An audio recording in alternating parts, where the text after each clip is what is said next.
மக்களே மக்களுக்காக மக்களால் நடத்தும் ஆட்சி மக்களாட்சி. சிறப்பான முறையிலே பேசக்கூடியவர்கள், சிறப்பான முறையிலே அவையை நடத்தக்கூடிய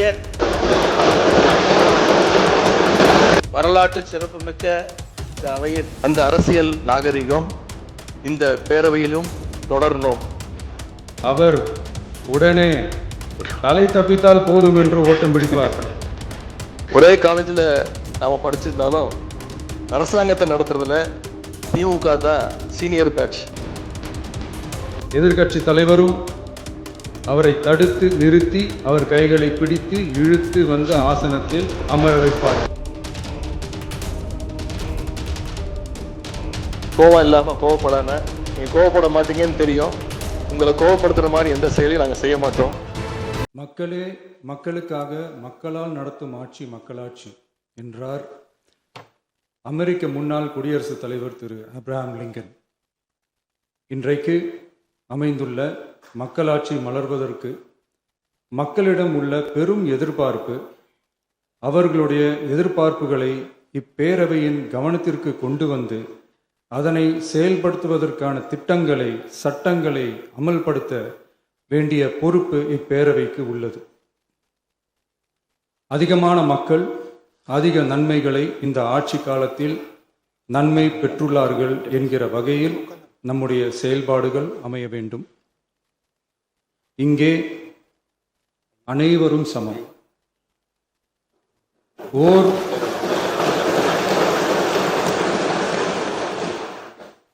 ஓர் உறுப்பினரை கொண்ட கட்சிகள் இங்கே இடம் பெற்றிருந்தாலும் அவர்களுடைய கருத்துகளுக்கும் அதிக எண்ணிக்கை பெற்ற தமிழக வெற்றிக் கழக உறுப்பினர்கள் தெரிவிக்கும் கருத்துகளுக்கும் சமமாகவே மதிப்பளிக்கப்பட்டு நல்லவை ஏற்கப்பட்டு அல்லவை நிராகரிக்கப்பட்டு ஜனநாயகத்தின் இதயமாகவும் மூளையாகவும் இப்பேரவை செயல்பட வேண்டும். அதற்குரிய வகையில் பெருமை வாய்ந்த வரலாற்று சிறப்பு கொண்ட இப்பேரவையை நடத்தி செல்லும் பண்பை பெற்றுள்ளவரையே தமிழக வெற்றிக் கழகம் முன்மொழிந்து தாங்கள் இன்றைக்கு இந்த ஆசனத்தில் அமர்ந்துள்ளீர்கள். மாண்புமிகு பேரவைத் தலைவர் அவர்களே, தாங்கள் பேரவைத் தலைவராக ஒருமனதாக தேர்ந்தெடுக்கப்பட்டுள்ளீர்கள். தங்களை இந்த ஆசனத்தில் மாண்புமிகு பேரவை முன்னவரும் எதிர்கட்சி தலைவரும் தங்களுடைய கரங்களை பிடித்து அழைத்து சென்று அமர வைத்தார்கள். இந்த சம்பிரதாயம் எப்படி வந்தது என்று சொன்னால் சுவாரஸ்யமாக இருக்கும். பெரிய வரலாறு சம்பவத்தில் உள்ளது. இங்கிலாந்து நாட்டில் உள்ள பாராளுமன்ற நடைமுறைகளை போன்றதே நம்முடைய பாராளுமன்ற நடைமுறைகளும்.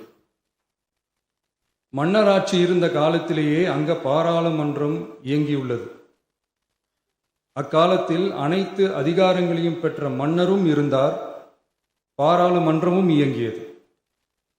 அங்கே மன்னர் ஒரு பணியை செய்ய வேண்டும் என்று விரும்புவார், பாராளுமன்றம் அவருடைய விருப்பத்தை பெரும்பாலும் நிராகரிக்கும். மன்னர் விரும்பிய காரியத்தை பாராளுமன்றம் நிராகரித்து விட்டது என்கிற செய்தியை மன்னருக்கு சொல்ல வேண்டியவர் பாராளுமன்ற தலைவர், ஸ்பீக்கர் என்பார்கள். பாராளுமன்றத்தின் கருத்தை மன்னரிடம் சொல்ல வேண்டியவர் ஸ்பீக்கர். அதற்கு துணிவு வேண்டும். சில பணிகளை செய்வதற்குத்தான் பாராளுமன்றத்தின் அனுமதி வேண்டுமே தவிர அந்த ராஜ்யத்தில் உள்ள எந்த பிரஜைக்கும் மரண தண்டனை விதிக்கும் அதிகாரம் மன்னருக்கு உண்டு. தான் விரும்பியதை பாராளுமன்றம் நிராகரித்து விட்டது என்று சொல்லும் ஸ்பீக்கருக்கு மரண தண்டனை விதிக்கும்படி ஆணையிடுவார். தலையை வெட்டி விடுங்கள் என்று ஆணையிடுவார்கள். இது பலமுறை நடந்ததால் யாருமே இந்த ஸ்பீக்கர் பதவிக்கு வர விரும்ப மாட்டார்கள். எனவே புதிதாக பாராளுமன்றம் அமையும் போது ஸ்பீக்கர் பதவிக்கு ஒருவர் அறிவிக்கப்பட்டவுடன் அவர் உடனே தலை தப்பித்தால் போதும் என்று ஓட்டம் பிடிப்பார். அணை முன்னவரும் எதிர்கட்சி தலைவரும் அவரை தடுத்து நிறுத்தி அவர் கைகளை பிடித்து இழுத்து வந்து ஆசனத்தில் அமர வைப்பார்கள். இதுதான் அந்த காலத்தில் இருந்து வந்த மரபு. ஜனநாயக முறை ஏற்பட்ட பிறகும் இம்மரபு தொடர்கிறது. நிச்சயமாக தமிழக வெற்றி கழக உறுப்பினர்கள் அனைவருமே உங்களுக்கு உதவிகரமாகவே இருப்பார்கள் என்கிற வாக்குறுதியை இந்நேரத்தில் அளிக்க விரும்புகிறேன். பேரவையின் மாண்பையும் கண்ணியத்தையும் பேரவை உறுப்பினர்களின் கண்ணியத்தையும் காக்க வேண்டிய பொறுப்பை உங்களிடத்தில் ஒப்படைத்திருக்கிறார்கள். தற்காலிக பேரவைத் தலைவர் பொறுப்பில் மிக சிறப்பாக பணியாற்றிய நம்முடைய உறுப்பினர் திரு மூவி கருப்பையா அவர்களை சந்திக்க நேற்றுக்கு சென்றிருந்தேன்.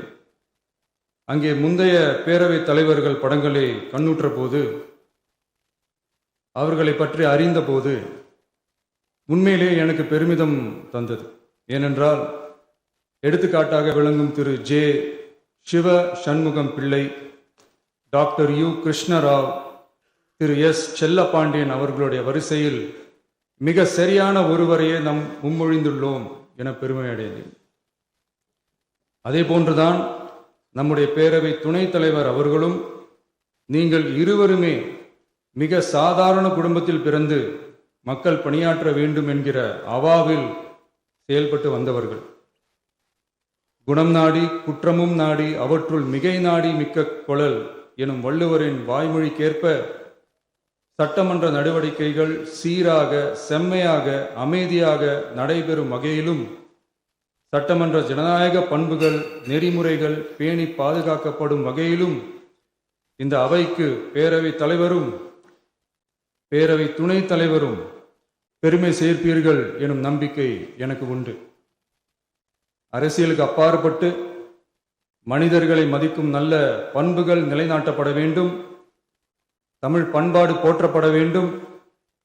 அவையின் மரபும் மாட்சிமையும் மதிப்பும் காக்கப்பட வேண்டும் என்ற நல்லெண்ணத்தின் அடிப்படையில் அந்த பதவி ஏற்றுள்ள தங்கள் இருவராலும் காப்பாற்றப்படும் என்னும் நம்பிக்கையை மீண்டும் தெரிவித்து என் உரையை நிறைவு செய்கிறேன். நன்றி, வணக்கம்.